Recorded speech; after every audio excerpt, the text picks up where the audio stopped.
हूँ। जय हिंद, जय बिहार, जय शिवहर।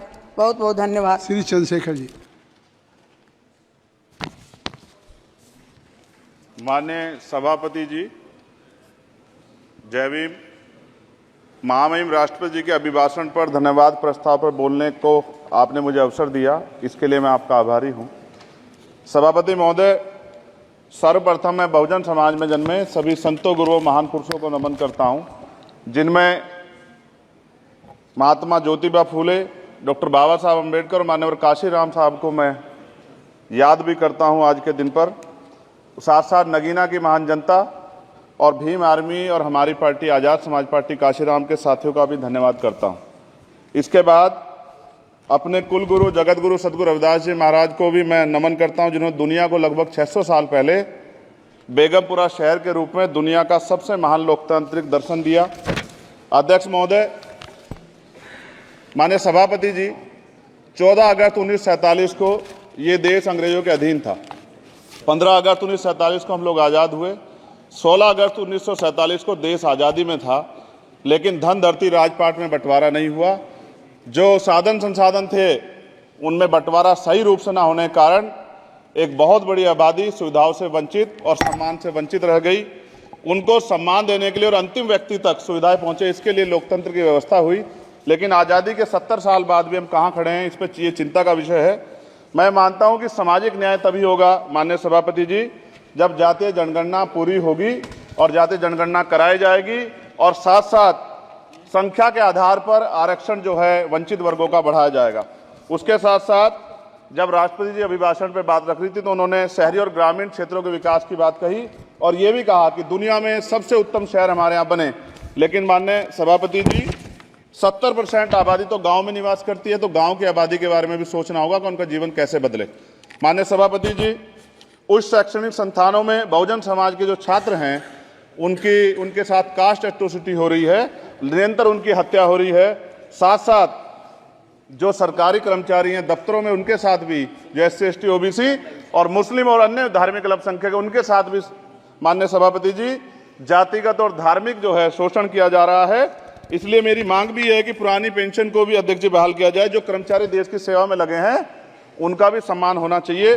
साथ साथ सभापति जी, भाजपा ने चुनावी लाभ के लिए सबका साथ सबका विकास के नारे दिए जो खोखले हैं, क्योंकि 10 साल में दलित, पिछड़े, आदिवासी, मुस्लिम और अन्य धार्मिक अल्पसंख्यक जो अत्याचार हुए हैं वो किससे छिपे हुए नहीं हैं। ये गलत है, ये बंद होना चाहिए।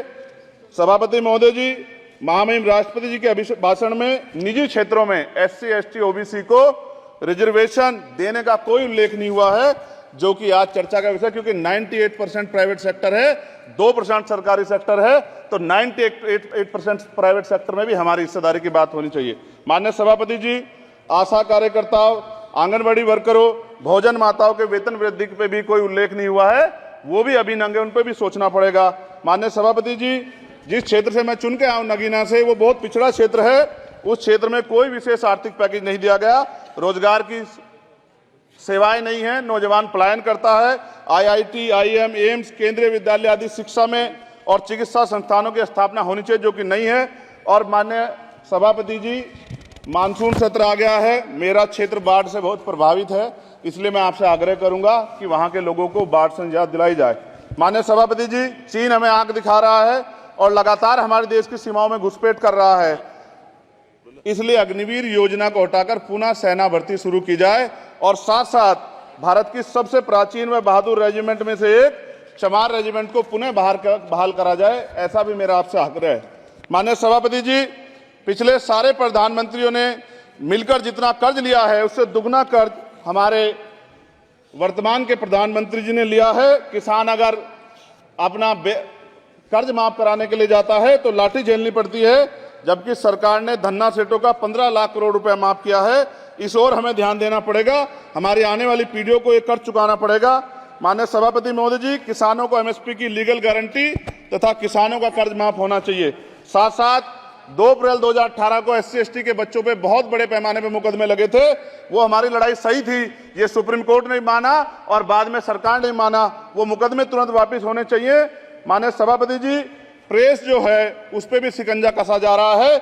जो पत्रकार सरकार खिलाफ बोलता है नौकरी से हाथ धोना पड़ता है, और सोशल मीडिया हमारा हथियार है, उस पे तरह तरह के प्रतिबंध लगाए जा रहे हैं और विरोध करने वालों को सोशल मीडिया हैंडल भी सस्पेंड करा दिए जा रहे हैं। साथ साथ सभापति जी, पेपर लीक और परीक्षाओं के कैंसिल होने से देश के नौजवानों का भविष्य खतरे में है।